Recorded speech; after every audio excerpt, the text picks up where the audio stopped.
Welcome to Healthy Living. I'm Lori Johnson. Thanks for tuning in today. Our topic is cancer, specifically a novel cancer treatment that's fairly new and is gaining a lot of steam. My guest is Jane McClellan, author of the new book, How to Starve Cancer Without Starving Yourself. Jane, thanks so much for being here. Great to see you. Thanks, Laurie. Thanks very much for having me on. So you developed this treatment really about 17 years ago when you were diagnosed with stage 4 cervical cancer, metastatic cervical cancer, and also lung cancer. And we're not given very long to live.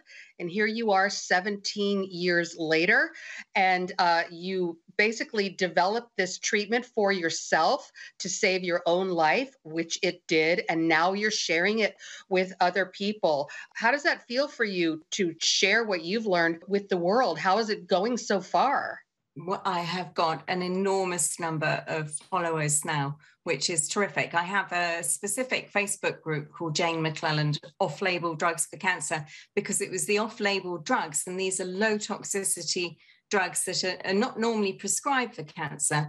And I was kind of like my own guinea pig. So it was actually 2003 when the cancer had then moved to my bone marrow, and it became something called myelodysplasia, which is treatment related. It relates back to the amount of chemo and radiotherapy that you've had. And I ended up with this on top of the cancer that I'd originally had, which had spread to my lungs. So this then became a really urgent situation. And I knew I had to do something different because the traditional treatments didn't work. And the chemo had actually led to this problem. So I actually put together a cocktail to block the metabolic feeding routes that cancer uses. It uses quite a number of different feeding routes, and I needed to block not just glucose, because people are very hung up about sort of starving glucose. And we know that all cancers have this avid need for lots of glucose, but they also use other things as well. So glutamine, which is an amino acid, it's a protein, and it also uses quite a lot of fat. And part of my cocktail was to sort of block multiple pathways at the same time. And I really didn't think I was going to survive. I didn't think this was going to work. I was just trying to buy myself some more time.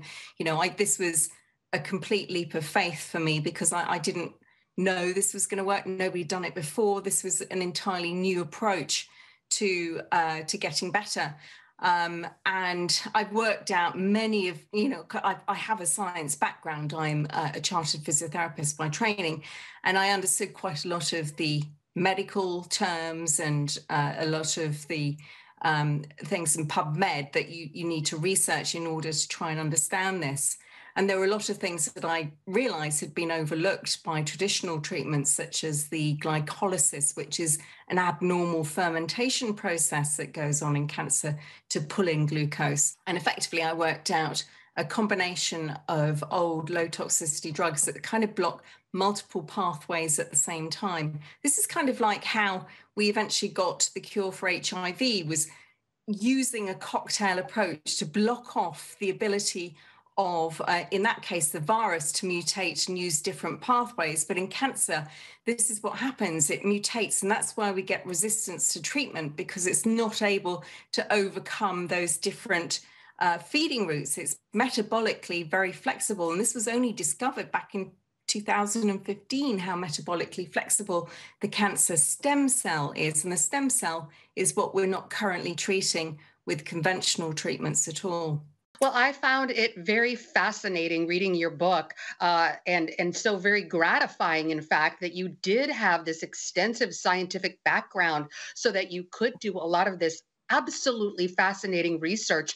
And, a lot of our viewers, and myself included, are already partially there in that we are already aware of the fact that cancer feeds on glucose, which is basically sugar, which is found in sugary foods, but also carbohydrates, especially the white carbohydrates like white flour.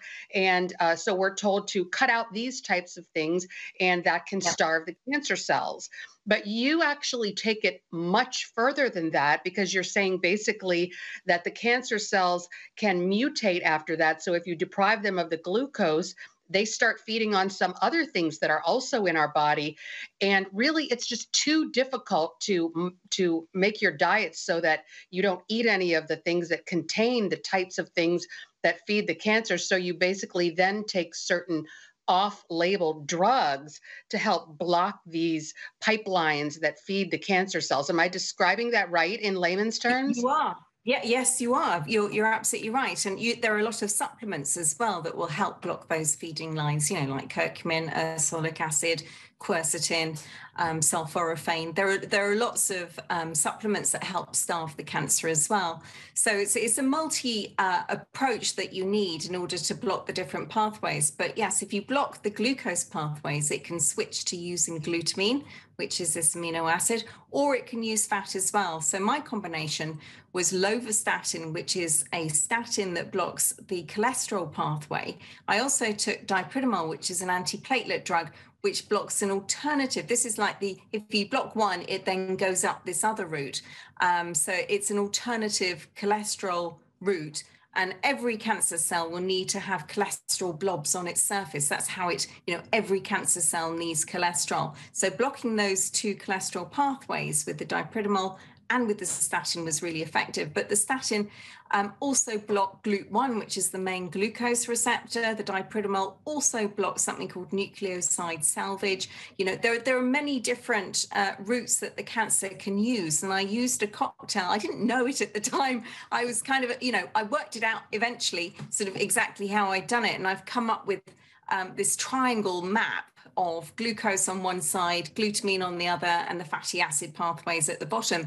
And this works out the sort of the key feeding routes that cancer will use in order to, and this is not just applicable to my cancer, this is applicable to every cancer.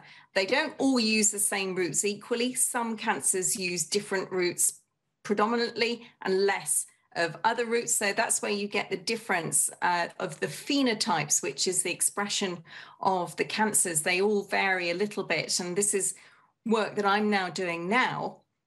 I'm going to be developing an app in order to collect data on the different types of cancer and which cocktails are the most effective. So that's my next goal, is to then collect data. I've got a lot of people doing incredibly well, going into full remission from stage 4. And I've got a lot of those people on my Facebook group, so people can check that out with Positive Progress hashtag, which is on my Facebook group. But it's just a matter, this is where we need to go. It's kind of what happened with HIV, in that there was this collaboration, and eventually it was a whole network of patients working with researchers, working with doctors, that they eventually came out with a cocktail that blocked all those different mutations and the different alternative pathways that virus can use. But in cancer, it's a similar thing. And it's the same actually with antibiotic resistance.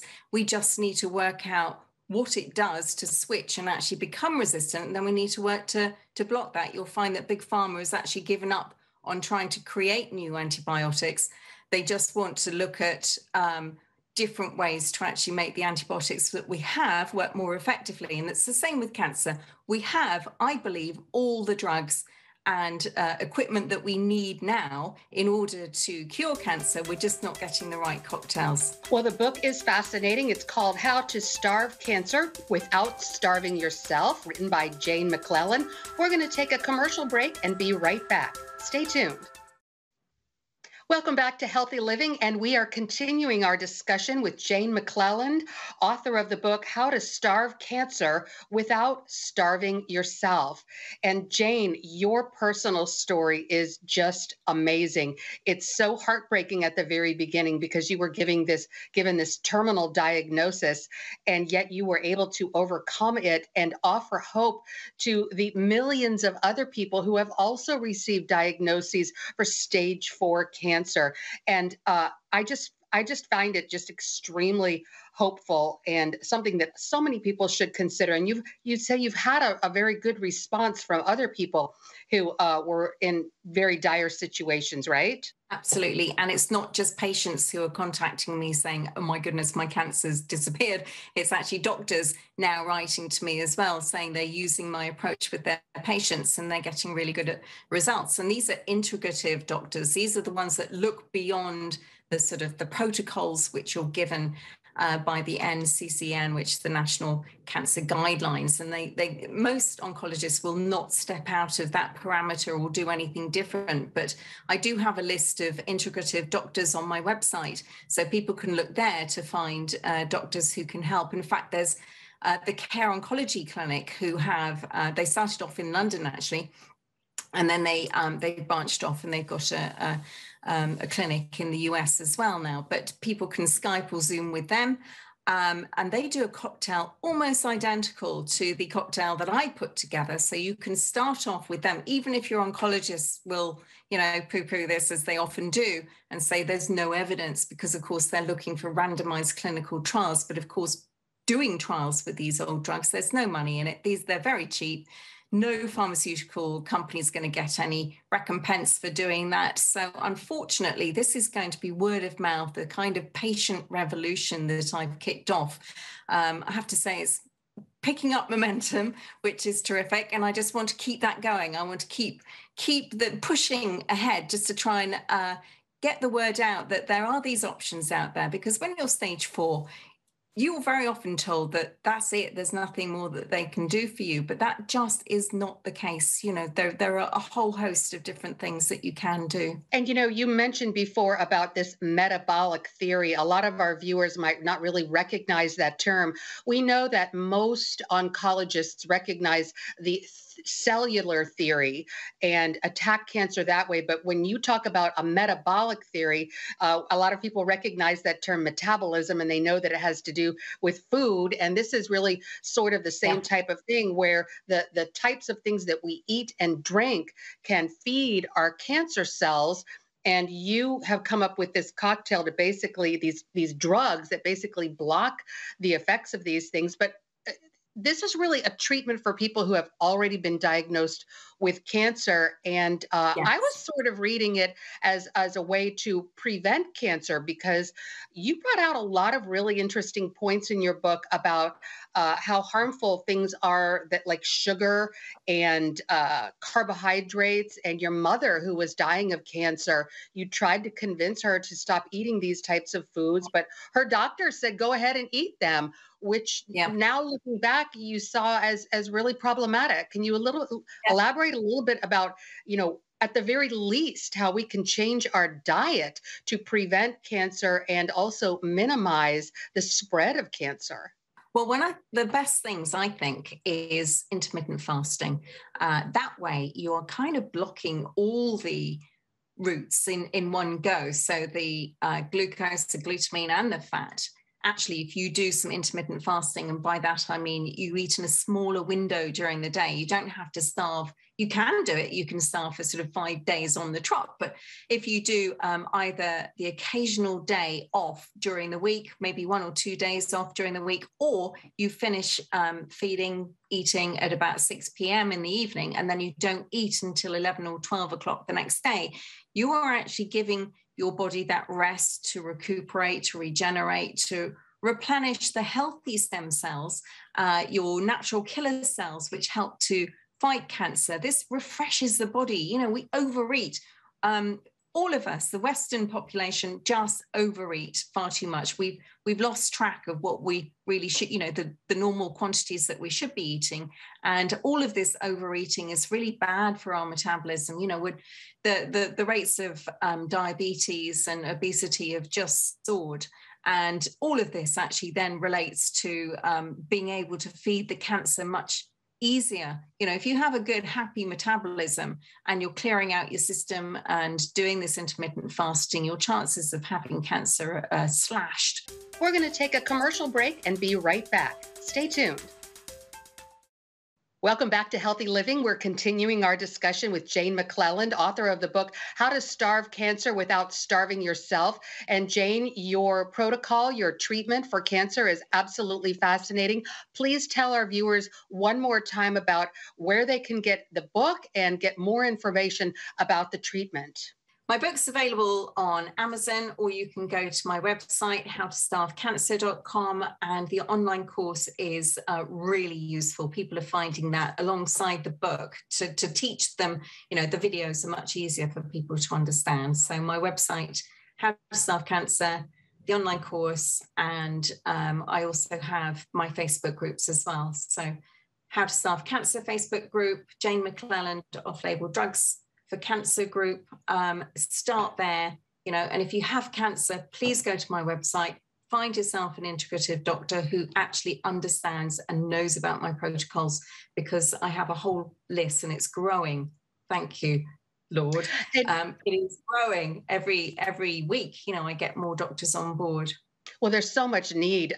We see the cancer rates growing at these just astounding levels, and the predictions of the future are quite frightening. I think that you mentioned this just a moment ago, but just one more time for our viewers, you don't have to do an either or approach in many cases. No. In other words, doing your protocol and incorporating some of your treatment plans does not mean you have to say no to what your doctor is recommending, such as surgery or radiation or chemotherapy, right?